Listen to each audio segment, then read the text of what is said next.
acostumbrados a decir mentira tras mentira. En cuanto al grano, yo creo que ahí no va a haber, por el momento, un acuerdo. O por lo menos no un acuerdo como el que había antes. Es un problema de los europeos. De hecho, Rusia ya está buscando unas formas alternativas para llevar grano, pero para que vaya donde tiene que ir, a África, y no recaiga en Europa.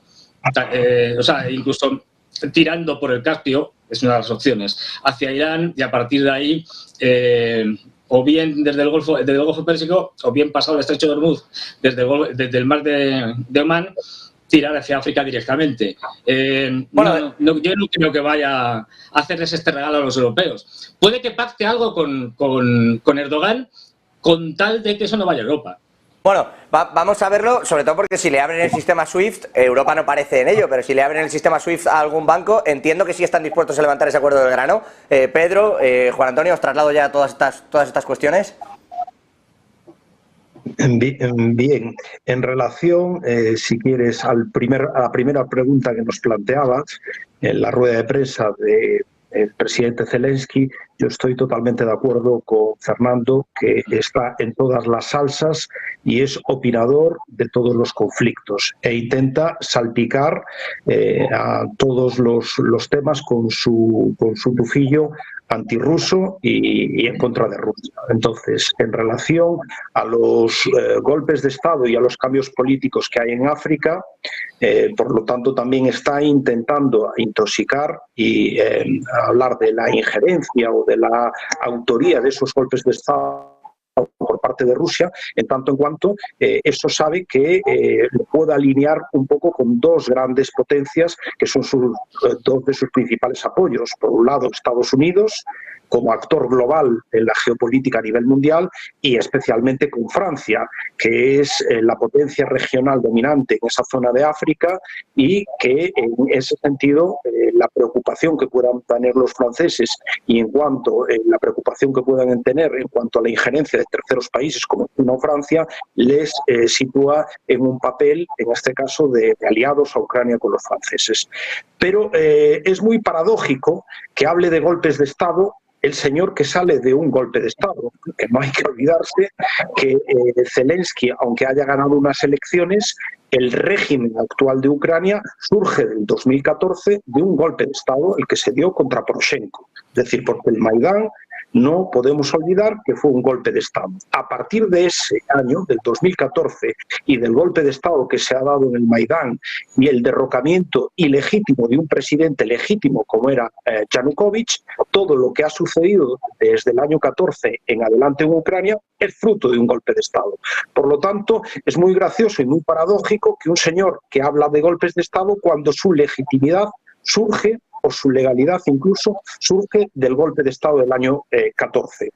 Y por último, también en relación a esto de los golpes de Estado en África, es que no puede ser más contradictorio, porque lo que no puede estar diciéndonos todos los días es que Rusia está débil, que está perdiendo la guerra, que no tiene capacidades militares, etcétera, etcétera, y ahora resulta que Rusia es capaz de tener una injerencia, y además por el apoyo no solo político, sino militar, para cambiar los regímenes políticos de no sé cuántos países en África. Pero a ver, o Rusia está débil y por lo tanto no tiene capacidad ni tan siquiera de mantener el frente en Ucrania, o Rusia por otra parte es fuerte, que está incluso pues eso, cambiando los regímenes políticos de medio África.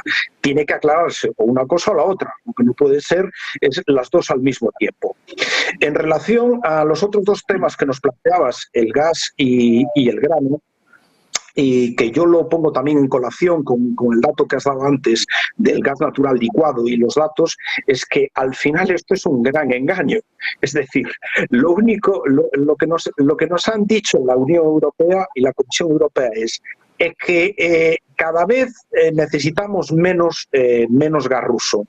Y eso es cierto, se ha consumido menos gas ruso, pero es porque hemos consumido menos, porque buena parte de la industria europea simplemente no ha consumido gas, ha cerrado las factorías, ha producido menos. Por lo tanto, no es que haya habido una alternativa de otro gas que haya venido de otros mercados, es que simplemente se ha dejado de consumir gas con el impacto económico que tenemos. Por eso tenemos a media Europa en recesión económica.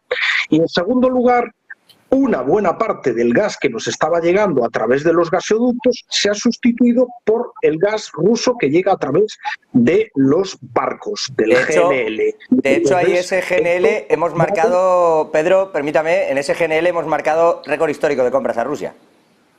Totalmente. Y es que entonces es lo que estoy intentando reflejar. Es decir, al final, tú la forma de trasladar gas ruso a Europa es de dos formas. A través del gasoducto, o sea, del tubito, o a través de los barcos, a través de la tecnología del gas natural licuado.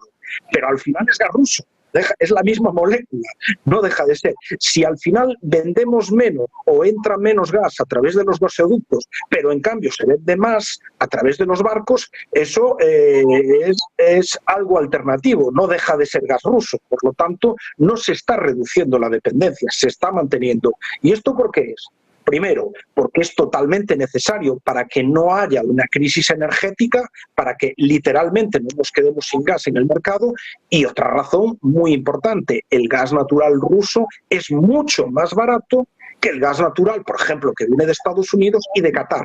Y es un factor crítico, porque hay que garantizar primero la seguridad energética, pero en segundo lugar hay que garantizar la competitividad. Es decir, nuestros ciudadanos tienen que poder pagar la factura de la calefacción y nuestras empresas y nuestros industriales tienen que ser competitivos con el consumo del gas natural. Y si no se dan estas condiciones, es que no nos sirve para nada.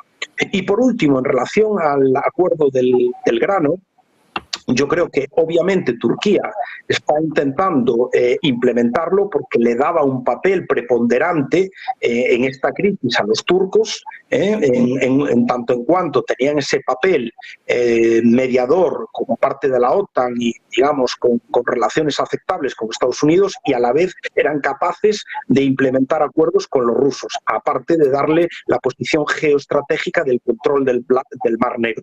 Por lo tanto, para ellos es muy importante que ese acuerdo vuelva a entrar para darle esa posición central y ese protagonismo a Erdogan que también busca y que también necesita. Pero yo creo que si el acuerdo ha decaído es porque no se han cumplido lo que Rusia desde el primer momento estaba demandando. Entre otras cosas, las conexiones del Banco Agrícola Ruso al sistema SWIFT para poder habilitar, digamos, las ventas internacionales del grano. Por ejemplo, se habla mucho de la importancia del trigo ucraniano, pero representa un 5% en la cuota mundial. El trigo ruso representa el 20%. O sea, es mucho más importante para la seguridad alimenticia Rusia que Ucrania. Bueno, y no nos olvidemos, colofón, y como último punto, el tema de los fertilizantes, que es también un tema crucial y vital. Rusia es el mayor exportador mundial de fertilizantes y en el acuerdo del grano también van incluidos los fertilizantes. Sí. Y esto hasta aquí es lo que puedo decir. Sí, pero esa parte de fertilizantes sí se estaba cumpliendo, en particular a través de Eslovaquia, se decía también que se estaban realizando esas compras. Es decir, Europa sí estaba cumpliendo algunos, luego incumplió, luego se hizo la prórroga para ver si se volvía a cumplir. Europa no cumple nada.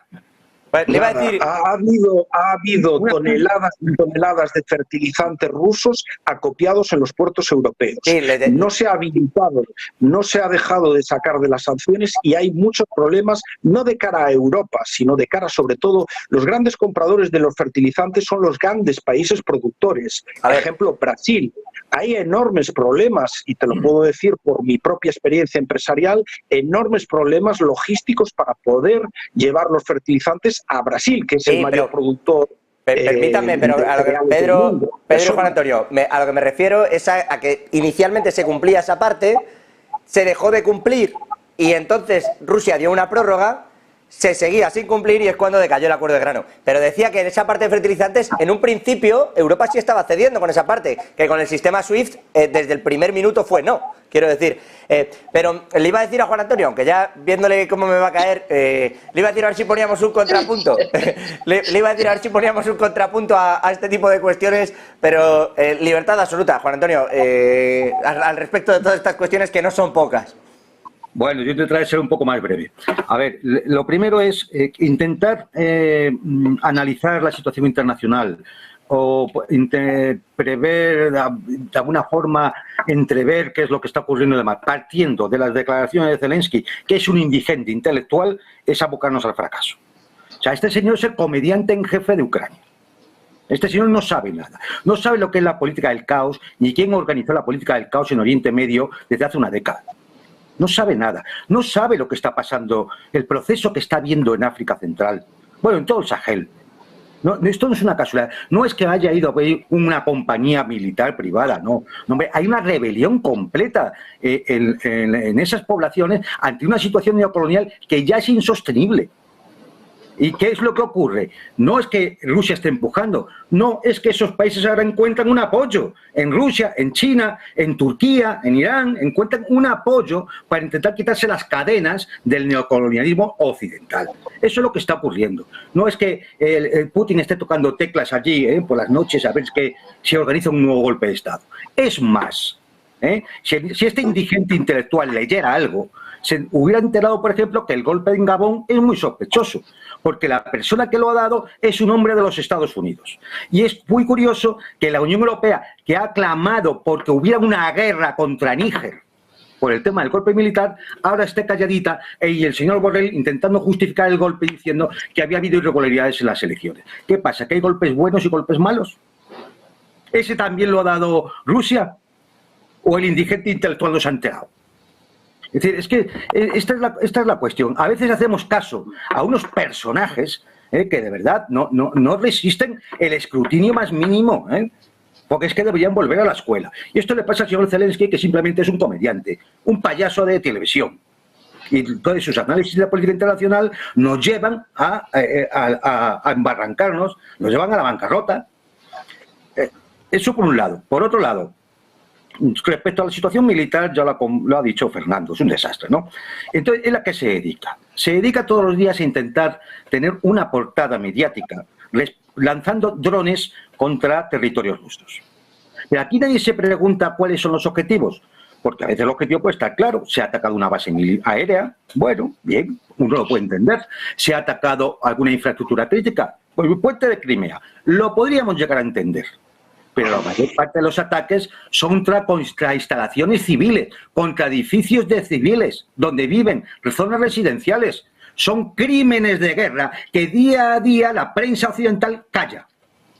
Esa es la realidad. Todos los días hay muertos civiles en Donetsk, en las poblaciones de Donbass. Todos los días se atacan viviendas en Belgorod, en Kursk.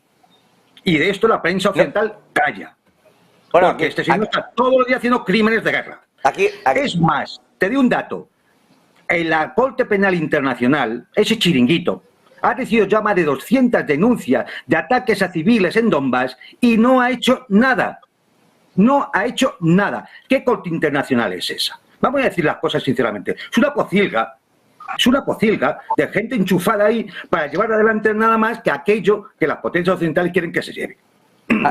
Juan Antonio, que dice, decía Aguilar, Juan Antonio, que iba a ser más breve, pero no más taimado,